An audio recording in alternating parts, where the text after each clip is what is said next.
بینندگان عزیز، من خود دانش هستم. خوش آمدید به اولین برنامه مدار دیپلماسی. در این برنامه امروز ما معرفی میکنیم که مدار دیپلماسی چیست. مهمان امروز ما است آقای داوود قیومی. خوش آمدین آقای داوود قیومی. تشکر زیاد از دعوت شما در برنامه. امروز ما میخواییم که برای بینندگان عزیز مدار دیپلماسی و کانال مدار دیپلماسی را به معرفی بگیریم. اولین سوال ما از شما است که شما بر ما بگویید که مدار دیپلماسی چیست و به چه هدف ایجاد شده؟ سلام تقدیم میکنم خدمت شما و همه بیننده های گرامی. مدار دیپلماسی کانال جدیدی است که پس از صحبت و رایزنی با جمعی از دوستان دانشگاهی، عمدتاً کسانی که در حوزه مسائل روابط بین الملل، مسائل مطالعات صلح و منازعه کار میکنن و در این بخش کارهای بسیار مفید را انجام دادن، تصمیم گرفتیم که کانالی فعلی یا در واقع مدار دیپلماسی فعال شود و در حقیقت عمدتاً تمرکزش هم است که مسائل مرتبط به افغانستان، مسائل مرتبط به منطقه را فراتر از مسائل روزمره، فراتر از بحث‌های خبری، به شکل پژوهشی، به شکل در تحلیلی بپردازه و در واقع تلاش صورت میگیره که با حضور بیشتری تعدادی از شخصیت ها و چهره های عمدتاً اکادمی در این برنامه به مسائل افغانستان و مسائل منطقه و مسائل بین‌المللی پرداخته شود و تحلیل ارائه شود. به این اساس من خوشحال هستم که با حضور شما و امروزی رسما این برنامه در حقیقت شروع میشه و امیدوار هستم که برنامه بیشتری در زمینه مرتبط به حوزه دیپلماسی، بحث مطالعات صلح، موضوعات بین المللی را داشته باشه. بسیار عالی آقای داوود قیومی. چی چیزی باعث هزینه شد شما اسم این کانال را مدار دیپلماسی بگذارین؟ خب امروز در منطقه هیچ کشوری یا هیچ مسئله بدونی مرتبط به اطرافش و ما حولش نیست. به اساس آنچه که ارتباط میگیره به بحث افغانستان و در عین زمان مسائل مرتبط به تحولات افغانستان به صورت اساسی رابطه بسیار چند جانبه به مسائل منطقه داره و کشورهای منطقه داره. خب بحثی که چرا ما در قالب مدار دیپلماسی یا تلاش میکنیم که به این موضوع بپردازیم، بیشتر هدف اساسی همیست که آنچه که ارتباط میگیره با شرایط امروزی افغانستان و مسائل منطقه به می شکل مسائل بین‌المللی عمدتاً سعی میشه که در چارچوبی بحث‌های دیپلماسی، عمدتاً مسائل گفتگو، بحث دیالوگ و اهمیت دیالوگ و گفتگوهای ملی به خاطر بیرون رفت از مشکلاتی را که امروز افغانستان با او روبرو است، عمدتاً چالش‌هایی را که ما در حوزه‌های مختلفی در افغانستان می‌بینیم، تلاش بیشتر همی است که در قالبی بحثایی که از طریق مدار دیپلماسی عنوان میشه با حضور شخصیت‌های اکادمیک و فرهنگی عمدتاً به مسائل افغانستان پرداخته میشه و به این ترتیب آنچه که در مدار و در پیرامون افغانستان و تاثیرگذاریشان به افغانستان است، بازم از طریق بحث‌های سیاسی، از طریق موضوعات مرتبط به گفتگو، موضوعات دیالوگ در قالب مدار دیپلماسی مطرح میشه. مدار دیپلماسی به خاطر انتخاب شده که هدفش روشن است. هدف بیشتر همیست که چقدر ما میتوانیم مشکلاتی که امروز در افغانستان است، مخصوصا مسئله منازعه قدرت، که ریشه بسیار طولانی در افغانستان داره و هنوزم این چالش ها در واقع دیده میشه تا هنوز یک راه حلی واقع بینانه که از طریق تلاش کشورهای منطقه و جامعه جهانی صورت گرفته باشه و نتایجش مثبت بوده باشه، کمک بکنه به خاطر بیرون رفت از چالش ها در افغانستان صورت نگرفته. خب در قالب مدار دیپلماسی تلاش ما بیشتر همیست و ممکن است تلاش همه دوستایی که حضور پیدا میکنن این است که ما چقدر میتوانیم چالش ها و مشکلاتی که در افغانستان است ابتدا از طریق بحث، دیالوگ و گفتمان این مسئله را بیشتر برجسته بکنیم و از طرف دیگر راه حل ایجاد شود که چقدر میتونه گفتمان ملی، چقدر میتونه گفتگوهای ملی، چقدر میتونه نقش کشورهای منطقه در دیپلماسی، نقش کشورهای منطقه در ایجاد تفاهم سیاسی بین گروه های مخالف در افغانستان به می شکل عبور افغانستان از این وضعیت به یک شرایط جدید و تغییر مثبت میتونه که اثرگذار باشه. عمدتاً تلاش مدار دیپلماسی هم است که نقش بیشتری مسائل دیپلماتیک، مسائل سیاسی، بحث و گفتگو را عمدتاً به این مسائل میپردازه. بسیار زیاد تشکر از شما. میشه بر ما بگوین که تمرکز مدار دیپلماسی روی چی است؟ بینندگان میتونن منتظر چه نوع بحثایی باشند در مدار دیپلماسی؟ خب تمرکز روشن است. عمدتاً تلاش را که جمعی از دوستای ما ممکن است مشترک داشته باشیم این است که بیشتر روی مسائل افغانستان، مسائل منطقه، مسائل ژئوپلیتیک بحث بکنیم. موضوعات افغانستان مخصوصا چالش هایی را که امروز ما به صلح سازی در افغانستان داریم یا در واقع عمدتاً مشکلات فیدی که در افغانستان موجود است، ما میبینیم هنوزم وضعیت در افغانستان تغییر نکرده. برداشت ما همی است عمدتاً که راه حل در افغانستان، عبور از این چالش ها را ما باید دست کم در 3 سطح دنبال بکنیم. یکی سطح داخلی است، یکی سطح منطقه‌ای و سطح بین المللی. در سطح داخلی در جامعه افغانستان هنوزم به اون میزانی که گفتگومان ملی و گفتگوهای ملی عمدتاً که به افغانستان ریشه داشته باشه و مردم به باور باشه که مشکلاتی که بین گروه های مختلف سیاسی در افغانستان است چقدر میتونه گفتگو اثرگذار باشه، چقدر میتونه دیالوگ اثرگذار باشه که ما از طریق گفتگو با مشکلاتی که امروز روبرو هستیم اول این مشکلات شناسایی شه و بعدا راه حل به وجود بیاید. در مجموع یک بخشی از این مدار دیپلماسی هم است که بیشتر روی گفتگوهای ملی، بیشتر روی تاکید به نقش دیپلماسی، به نقش گفتگو در مسائل داخلی و مشکلات داخلی افغانستان میپردازه. نکته بعدی مسائل منطقه‌ای است. در مسائل منطقه‌ای هم باور ما است که افغانستان بدون شک به صورت مستقیم با کشورهای منطقه وصل است. زمانی چالش های افغانستان میتونه که راه حل پیدا بکنه، کشورهای منطقه یک دیپلماسی فعال دنبال بکنن. کشورهای منطقه در جریان 4 سال به این طرف، به خصوص پس از بازگشت طالبان به قدرت، یک دیپلماسی غیر فعال نسبت به افغانستان دنبال کردن.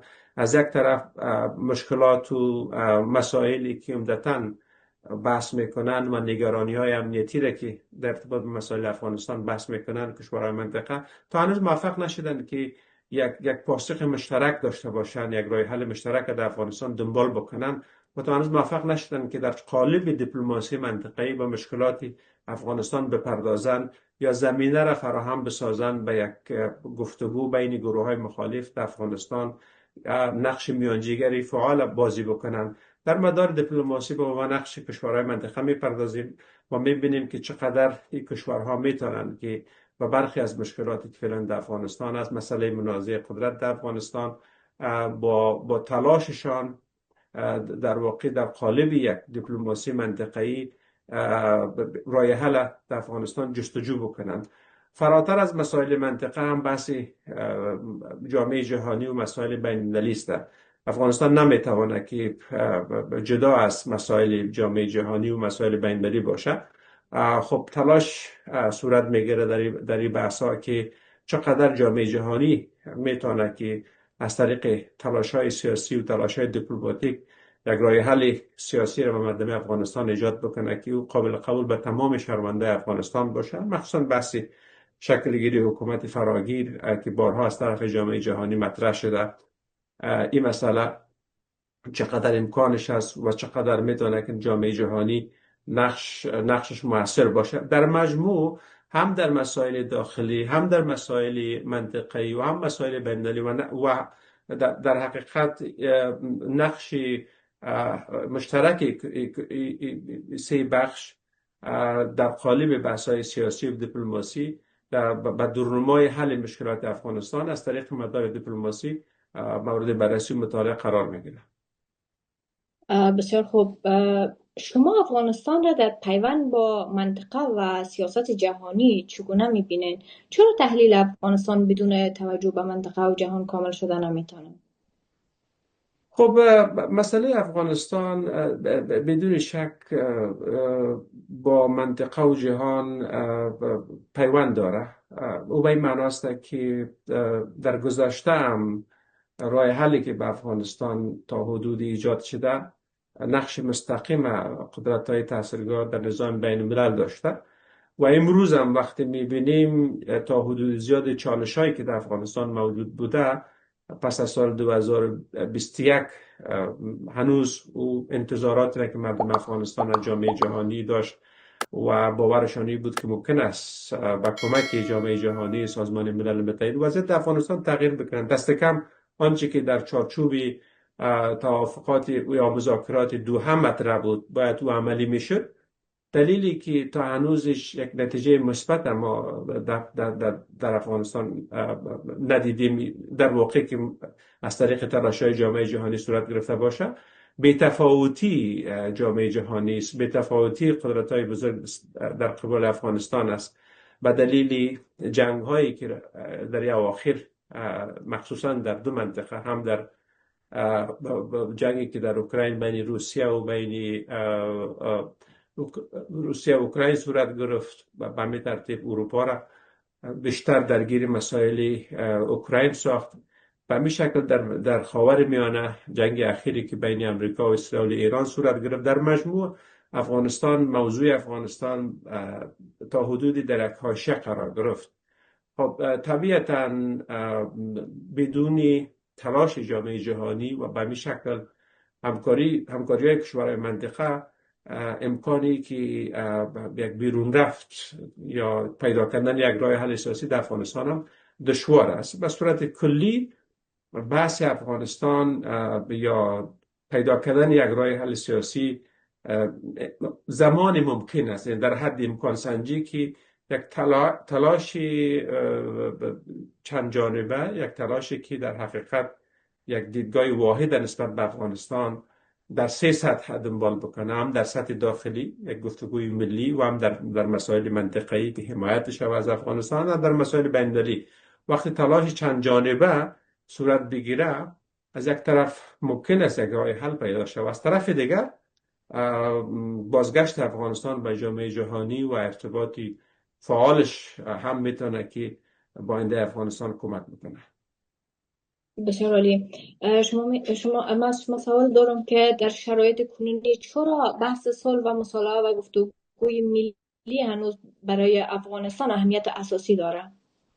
خب مسئله گفتگوهای صلح، مسئله مصالحه، پیدا کردن یک راه حل سیاسی قطعا میتونه که به افغانستان بسیار زیاد اثرگذار باشه و میتونه که خیلی کمک بکنه، به خاطر که افغانستان شرایطی که فعلا در افغانستان هست اگر ما وضعیت بررسی بکنیم، تنها محدود شدن جنگ یا کاهش جنگ نمیتونه که در واقع صلح به وجود بیاره، صلح پایدار به وجود بیاره. ممکن است که تا حدودی به شرایط نسبتا نسبی از نظر امنیت شکل بگیره، اما دورنمای صلح یا مخصوصا دستیابی به صلح پایدار با فاکتورهای گوناگون به اموال گوناگون مرتبط است. از همه مهمتر صلح در یک کشوری که البته جنگ به شکل طولانی تجربه کرده مثل افغانستان،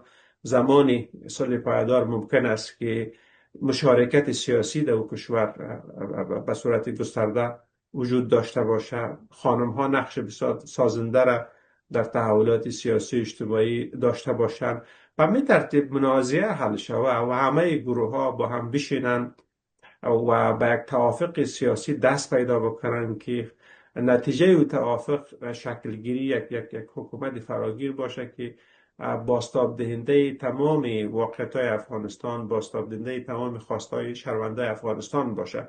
از این منظر ما برداشت میکنم که باید بیشتر روی مسائل تمرکز صورت بگیره که در افغانستان ما نیاز داریم که به مطالعات صلح و مصالحه بیشتر بپردازیم، برای حل بومی ارائه بکنیم که از چه طریق مردم ما، شهروندان افغانستان در مجموع می توانند که به یک تفاهم سیاسی و یک نتیجه سیاسی دست پیدا بکنند و بالاخره نتیجهش کمک بکنه به دورنمای پیشرفت توسعه در افغانستان.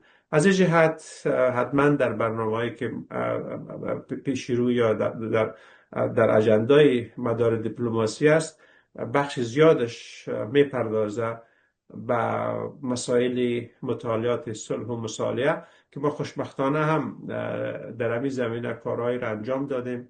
اخیراً مؤسسه مطالعات صلح و مصالحه افغانستان را ایجاد کردیم با حمایت جمعی از دوستان اکادمیک و شخصیت علمی. در این حوزه متعهد هستیم که کارهای بیشتر به صورت بگیره و مسائلی که مرتبط میشه به منازعه افغانستان، به مصالحه افغانستان و مسائل جنگ افغانستان به شکل ریشه‌ای کار صورت بگیره و نسخه های بیشتر ارائه شود که ریشه های بومی داشته باشه. ما در طول تاریخ وقتی که نگاهی تاریخی به افغانستان داشته باشیم، مخصوصا در 4 دهه بیشتر به این طرف، همیشه تحولات و مشکلاتی که در افغانستان وجود داشته، بی‌ثباتی و درگیری که وجود داشته، اکثرا نسخه های راه حل دوستای خارجی به ارائه کردن که زیاد مؤثر نبوده، کمتر روی نسخه های بومی کار صورت گرفته و برداشت میست که باید در این حوزه کارهای زیاد صورت بگیرد. دست کم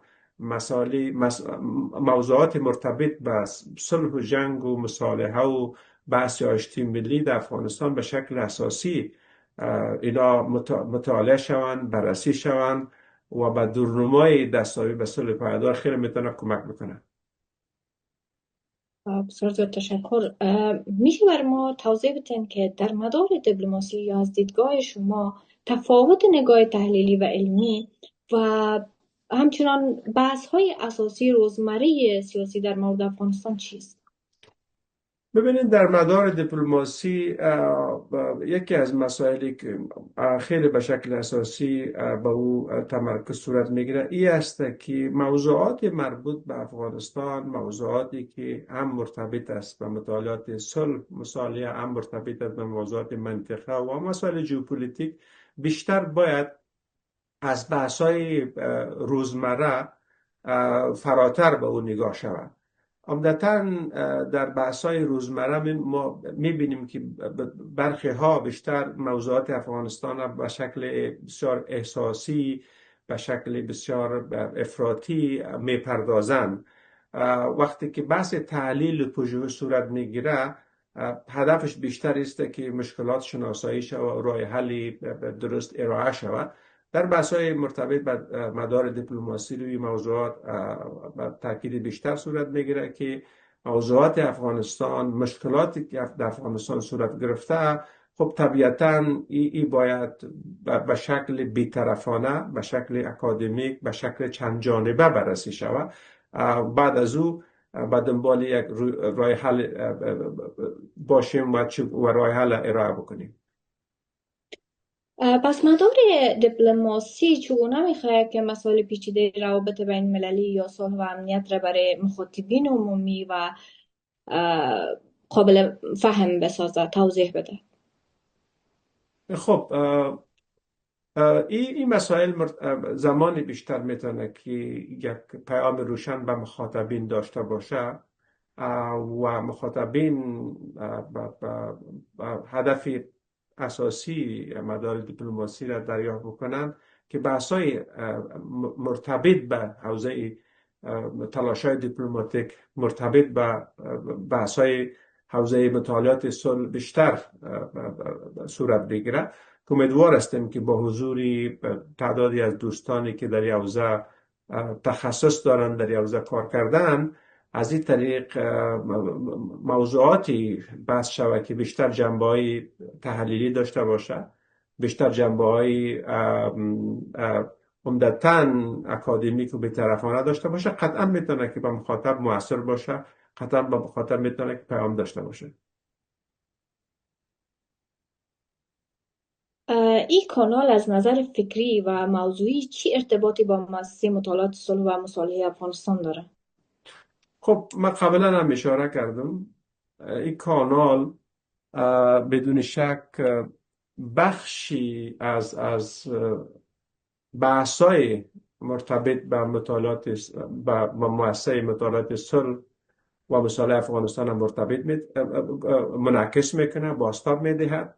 ما از طریق برنامه‌های مطالعات صلح، مؤسسه مطالعات صلح و مصالحه افغانستان ممکن است که سمینارهایی داشته باشیم، ممکن است که برنامه‌های پژوهشی داشته باشیم که از طریق مدار دیپلماسی منعکس میشه. در عین زمان آنچه که یافته‌های مؤسسه مطالعات صلح و مصالحه افغانستان از طریق پژوهش و پژوهش‌هایی که انجام میدهد، نتایجش هم از طریق مدار دیپلماسی و مخاطبین ارائه میشه.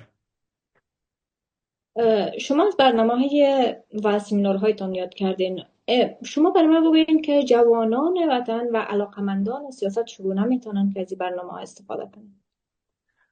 خب دو راه حل وجود داره به اینکه چگونه میتوانند از این برنامه‌ها استفاده بکنن. یکی باید حمایت بکنن عمدتاً از طریق مخاطبین این برنامه را دنبال بکنن، آنچه که مرتبط است به مسائل افغانستان و موضوعات مطالعات صلح و مصالحه، مسائل منطقه. خب قطعا مخصوصا جمعی از دوستانی که فعلا در این حوزه ها پژوهش میکنن، کار میکنن، باید اونا هم از این برنامه حمایت بکنن، این برنامه رو دنبال بکنن. نکته دوم، باید خودشان هم حضور پیدا بکنن.